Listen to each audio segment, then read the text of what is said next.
आज हम बात करेंगे मिडिल ईस्ट के सबसे गर्म मुद्दे पर, यानी ईरान में चल रहे प्रोटेस्ट और जियोपॉलिटिकल क्राइसिस पर। ईरान इन दिनों सिर्फ अपने लोगों के लिए ही नहीं बल्कि पूरी दुनिया के लिए चर्चा का विषय बन गया है। अमेरिकी चेतावनियां, इजराइल की सैन्य कार्रवाई और भारत जैसी देशों की ट्रैवल एडवाइजरी, ये सभी संकेत दे रहे हैं कि ये कोई भी आम राजनीतिक तनाव नहीं है। तो चलिए इसको डिटेल से समझते हैं कि आखिर क्या हो रहा है, क्यों अमेरिका और इजराइल चिंता में है और क्या सच में खामेनेई रूस भाग सकते हैं। नमस्कार दोस्तों, मेरा नाम है सुप्रिया सिंह और आप देख रहे हैं न्यूज़ टाइम। तो बीते 2 हफ्तों से ईरान में हालात काफी ज्यादा खराब हैं। देश के 70 से ज्यादा शहरों में प्रदर्शन और हिंसा देखी जा रही है। मुख्य कारण है महंगाई और बेरोजगारी बढ़ गई है। लगातार अंतर्राष्ट्रीय प्रतिबंधों ने आम ईरानी नागरिकों की मुश्किलें बढ़ा दी है। आर्थिक संकट अब ऐसे मोड़ पर है कि सरकार को संभालना मुश्किल हो गया है। इन प्रदर्शनकारियों में अब तक लगभग 15 लोगों की मौत हो चुकी है और सैकड़ों लोग घायल हैं। लेकिन सिर्फ यही नहीं, इस उथल पुथल का असर तेहरान और supreme leader Ayatollah Ali Khamenei पर भी पड़ा है। विशेषज्ञों का कहना है कि विदेश शक्तियां इस स्थिति का फायदा उठाकर सरकार पर दबाव डाल सकती हैं। अमेरिका ने तो खुलकर कहा है कि वो जरूरत पड़ने पर हस्तक्षेप कर सकता है। अब सबसे चर्चा में है खामेनेई का देश छोड़ने का प्लान। रिपोर्ट्स में कहा जा रहा है कि अगर हालात और बिगड़े तो खामेनेई अपने करीबी सहयोगियों और परिवार के साथ रूस की मॉस्को जा सकते हैं। इसे लेकर सरकार और दूतावास ने इसे फर्जी और प्रोपेगेंडा कहा है। लेकिन दोस्तों, विशेषज्ञ मानते हैं कि जब कोई चीज बार बार खंडित की जाती है तो सवाल अपने आप उठने लगते हैं। इजराइल के खुफिया अधिकारी बेनी सब्ती का कहना है कि रूस सबसे सुरक्षित विकल्प है, क्योंकि खामेनेई ने पुतिन की तारीफ की है। ईरानी संस्कृति और रूसी संस्कृति में समानताएं हैं, वहां रहना उनके लिए आसान होगा। दरअसल ये प्लान कुछ हद तक पूर्व सीरियाई राष्ट्रपति बशर अल असद की तरह लगता है, जिन्होंने नवंबर 2024 में मॉस्को जाकर सुरक्षित जीवन बिताया।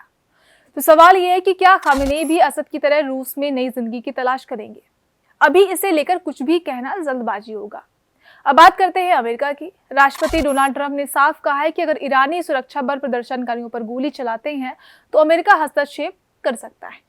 जानकारों का कहना है कि अमेरिका की रणनीति सिर्फ ईरान तक ही सीमित नहीं है। इनका उद्देश्य उन देशों पर भी दबाव लाना है जो डॉलर आधारित व्यवस्था की बाहर जाकर तेल और संसाधनों का व्यापार कर रहे हैं। अगर सिंपल भाषा में कहें तो अमेरिका अपनी वैश्विक आर्थिक और राजनीतिक ताकत बनाए रखने के लिए सक्रिय हो रहा है। और हाँ, ये कोई अचानक कदम नहीं है। अमेरिका पहले ही वेनेजुएला से सख्त कदम उठा चुका है। इस बार ईरान पर ध्यान दिया जा रहा है।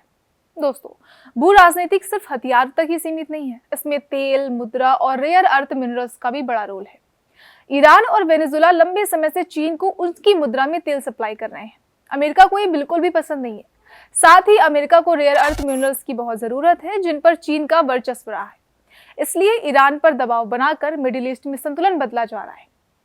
चीन की आर्थिक और रणनीतिक ताकत कमजोर करने की कोशिश की जा रही है। यानी कि ये केवल ईरान का मामला नहीं है, बल्कि वैश्विक शक्ति संघर्ष का हिस्सा है। अब बात करते हैं इजराइल की। इजराइल ईरान को अपने अस्तित्व के लिए सबसे बड़ा खतरा मानता है। हाल के महीनों में इजराइल ने ईरान की कई महत्वपूर्ण सैन्य संरचनाओं और कमांडरों को निशाना बनाया। इससे ईरानी सत्ता में अस्थिरता की अटकलें और तेज हो गई। इजराइल और अमेरिका की रणनीति स्पष्ट है, ईरान के सैन्य और क्षेत्रीय प्रभाव को कम करना। दोस्तों, भारत सरकार ने अपने नागरिकों को चेतावनी दी है कि गैर जरूरी यात्रा से बचें, ईरान में रह रहे भारतीय दूतावास से संपर्क में रहें। कूटनीतिक रूप से ये संकेत है कि स्थिति गंभीर है और बिगड़ सकती है। सामान्य शब्दों में कहें तो अगर अब यात्रा करनी है तो बहुत ही सोच समझ कर करनी है। विशेषज्ञों का मानना है कि ईरान अमेरिका का अगला बड़ा टारगेट बन सकता है। लेकिन ध्यान दें, ईरान सैन्य, वैचारिक और क्षेत्रीय दृष्टि से मजबूत है। वेनेजुएला जैसा आसान नहीं होगा।